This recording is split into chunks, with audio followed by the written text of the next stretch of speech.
ভাঙার ষড়যন্ত্র করছে।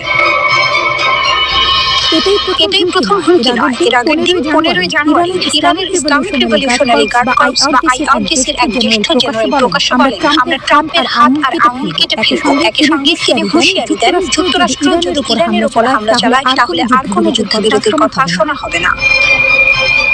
এর আগে ইরানের রাষ্ট্রীয় টেলিভিশনে ট্রাম্পের একটি ছবি দেখানো হয়। ছবিটি ছিল 2024 সালে যুক্তরাষ্ট্রের পেনসিলভেনিয়ার বাটলার শহরে এক নির্বাচনী সমাবেশে ট্রাম্পের উপর হামলার সময়কাল। সেখানে তাকে কানে গুলিবিদ্ধ অবস্থায় দেখা যায়। ছবিতে লেখা ছিল, এবার লক্ষ্যভ্রষ্ট হবে না। এইসব ঘটনার মধ্যে আবার নতুন করে আলোচনায় আসে ইরানের ক্ষেপণাস্ত্র কর্মসূচি। ইসরায়েলের প্রধানমন্ত্রী নেতানিয়াহু দাবি করেন, ইরান ইতিমধ্যে 8,000 কিলোমিটার পাল্লার ক্ষেপণাস্ত্র তৈরি করছে। তার মতে, যদি এই পাল্লা আরো 3,000 কিলোমিটার বাড়ে তাহলে ইরানের ক্ষেপণাস্ত্র সরাসরি যুক্তরাষ্ট্রের ভূখণ্ডে পৌঁছাতে পারবে। এই উত্তপ্ত পরিস্থিতির মাঝে হঠাৎ সুর বদলান ডোনাল্ড ট্রাম্প।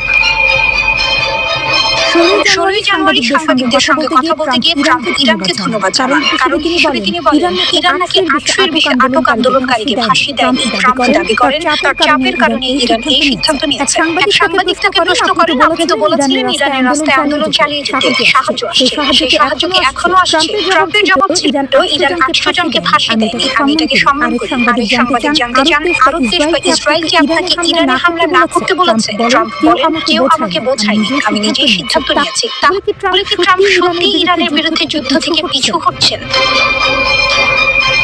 ট্রাম্প হুঁশিয়ারি দিয়েছেন, যদি ইরান আন্দোলনকারীদের হত্যা করে তাহলে যুক্তরাষ্ট্র সামরিক পদক্ষেপ নিতে পারে। তখন মার্কিন সেনাবাহিনী মধ্যপ্রাচ্যের কয়েকটি ঘাঁটি থেকে সেনা সরিয়ে নেয়, যা সম্ভাব্য যুদ্ধের ইঙ্গিত ছিল। অন্যদিকে ইরান তখনই জানিয়ে দেয়, যুক্তরাষ্ট্র হামলা চালালে মধ্যপ্রাচ্যের সব মার্কিন ঘাঁটিতে পাল্টা আঘাত হানা হবে।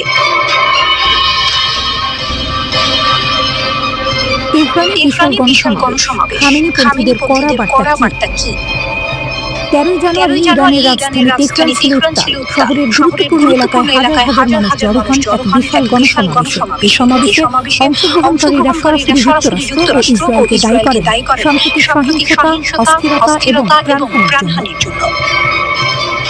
বিক্ষোভকারীদের দাবি, ইরান জুড়ে যে দাঙ্গা, অগ্নিসংযোগ ও সহিংসতার ঘটনা ঘটেছে তার পেছনে রয়েছে বিদেশি মদদ। বিশেষ করে যুক্তরাষ্ট্র ও ইসরায়েল প্রশিক্ষিত ভাড়াটি সন্ত্রাসীদের ব্যবহার করে দেশের ভিতরে অস্থিরতা সৃষ্টি করেছে। সমাবেশে মানুষরা বলেন, এই দাঙ্গার মূল উদ্দেশ্য ছিল সাধারণ মানুষের যানবাহন ধ্বংস করা, ইসলামিক মূল্যবোধে আঘাত হানা এবং ইরানি জাতির ঐক্য ভেঙে দেয়া। তারা পবিত্র কোরআন অবমাননা, মসজিদে অগ্নিসংযোগ এবং নিরস্ত্র বেসামরিক মানুষের হত্যার কঠোর বিচার দাবি করেন। সমাবেশ শেষে পাশ করা চূড়ান্ত বিবৃতিতে বিচার বিভাগের